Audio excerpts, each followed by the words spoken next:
Majlis diteruskan dengan sesi selari 2. Dengan segala hormatnya, dipersilakan Dayang Azura binti Abang Yusof dari SK Kuala Baram 2 Miri, Sarawak untuk membentangkan kajian yang bertajuk Permainan Ular Besi 1.0, Bab 1.0.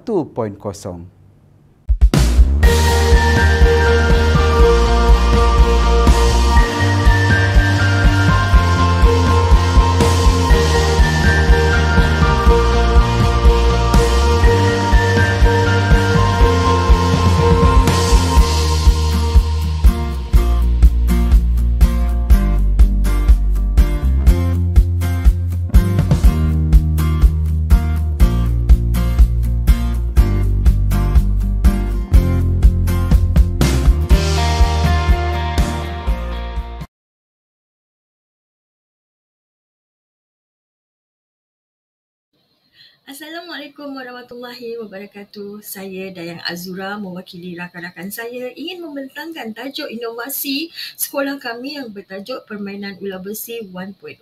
Dua rakan saya yang lain adalah Cikgu Mary Haryati dan juga Cikgu Limin Anak Anding. Pengenalan. Inovasi permainan ular besi 1.0 ini merupakan sebuah inovasi yang bertujuan untuk membantu guru-guru secara amnya dan masyarakat secara khususnya bagi menarik minat kanak-kanak untuk belajar. Secara harfiahnya, kanak-kanak memang suka bermain dan permainan PAP 1.0 ini akan membantu kanak-kanak untuk bermain dan dalam pada masa yang sama juga mereka belajar dengan seronok. PAP 1.0 sangat mudah untuk dibawa ke mana-mana dengan saiz kompak dan juga ringan. Kos penghasilannya juga sangat murah kerana PAP 1.0 ini mesra alam sekitar dan menggunakan barang-barang kita semula yang kita boleh dapati di sekeliling kita. Ini adalah reka bentuk PAP 1.0 seperti anda lihat.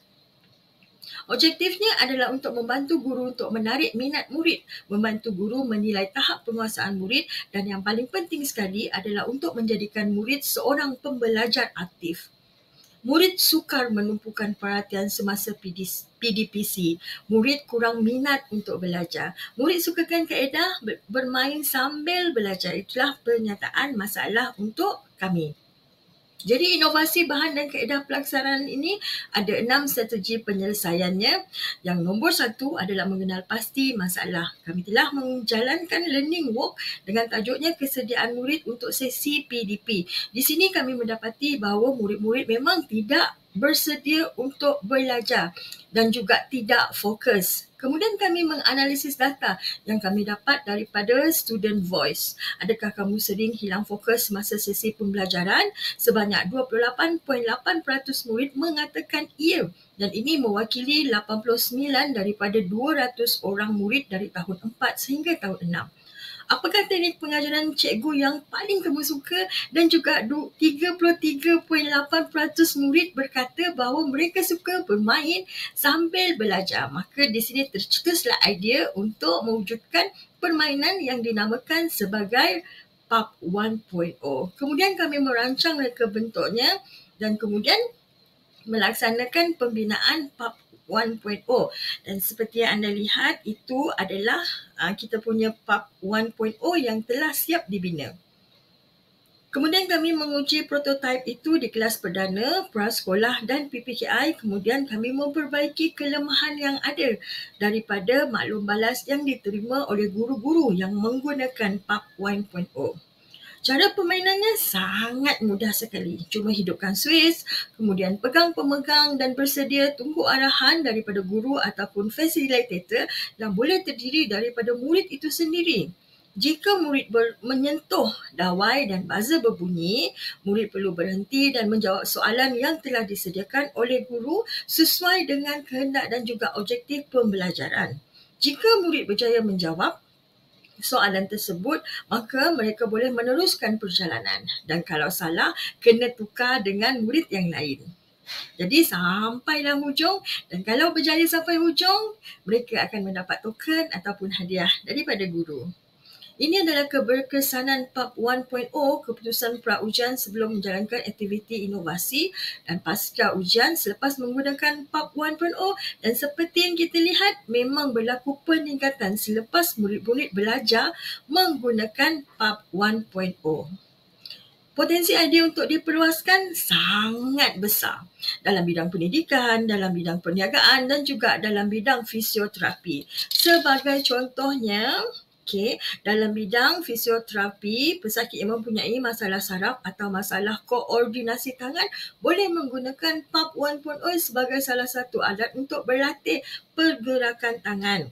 Selain menyeronokkan, ianya juga akan membuat pesakit berasa gembira kerana pada setiap lekuk PAP 1.0 itu sangat mencabar minda dan juga mencabar fokus mereka. Impak dari inovasi, minat murid untuk belajar bertambah. Murid boleh menjadi pembelajar aktif. Murid yang lemah juga kita dapat bantu dan memudahkan guru untuk mentafsir murid. Dan dengan ini produktiviti guru juga akan bertambah.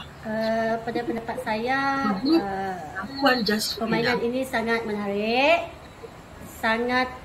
menarik perhatian murid juga sebenarnya. Murid nampak seronok bermain permainan besi, ular besi ini. Dan kalau di peringkat prasekolah, saya rasa ia sangat membantu dari segi koordinasi mata tangan murid, motor halus mereka, bagaimana mereka belajar untuk fokus untuk sampai ke garisan penamat permainan ini. Saya rasa permainan ini sangat menariklah untuk murid-murid prasekolah. Biasa dalam kelas nampak kurang berminat.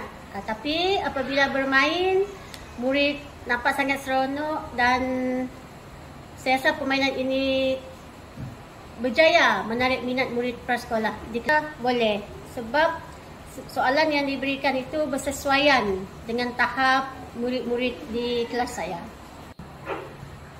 Pada pendapat saya, seterusnya kita itu sangat sesuai. Sebab tadi dah mereka mereka belum pandai lagi, tapi kalau lama-lama mereka dah biasa ataupun benda itu diletakkan di PPKI, lama-lama mereka akan boleh bermain benda itu dengan fokus dia, dengan tangan dia yang boleh bantu mereka untuk menulis. Sebab kami di PPKI banyak yang belum dapat memegang pensel. Memang membantu, sangat-sangat membantu.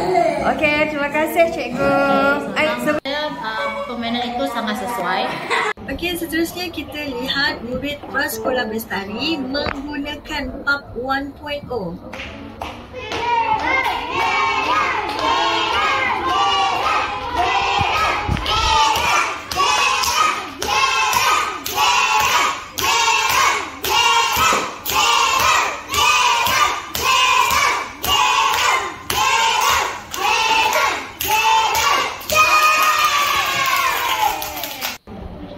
Seperti yang kita lihat, murid-murid berasa sangat seronok dan juga teruja untuk belajar menggunakan permainan ular besi 1.0. Kita lihat pula murid PPKI yang ini namanya Junior dan dia mempunyai masalah pembelajaran Down syndrome. Memang sangat-sangat teruja dan juga murid-murid berebut mahu mencuba permainan. Jangan kena jadi senjata.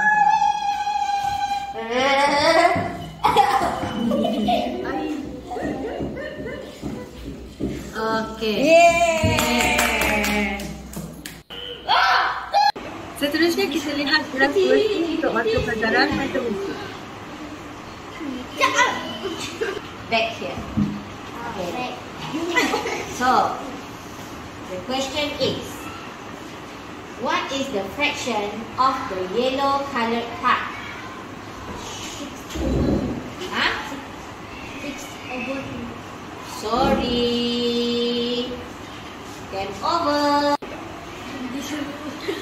Setelah murid-murid menjawab dengan salah, guru akan memperbetulkan jawapan murid tersebut ataupun dibantu oleh rakan-rakan yang lain. Di sini boleh kita lihat bahawa semangat murid itu untuk belajar memang sangat membuat-buat sekali.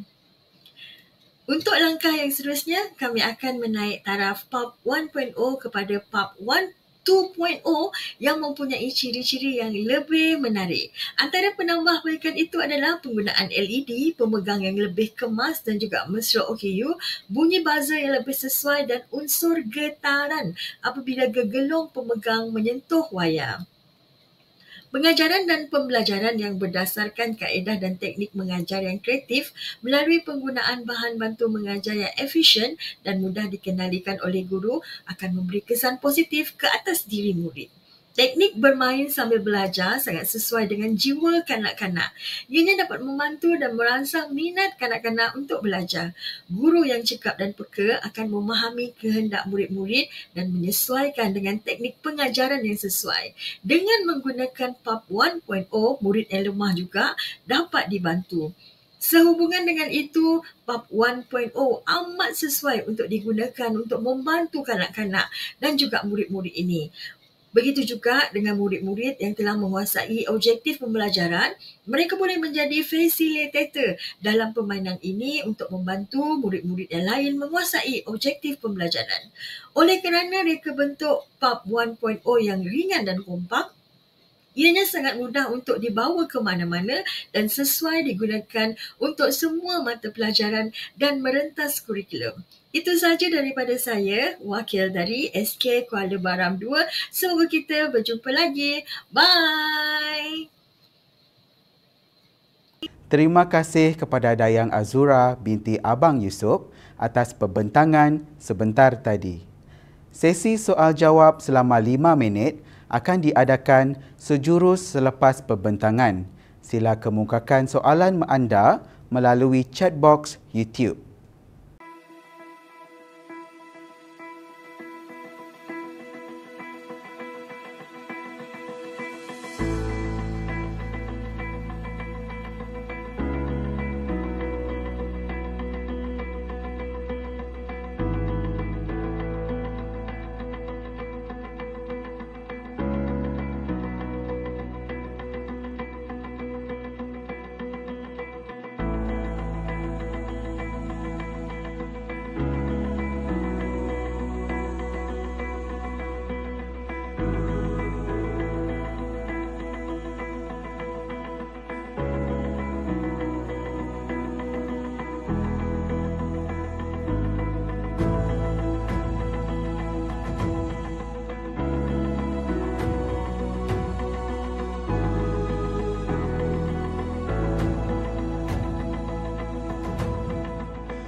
dance music.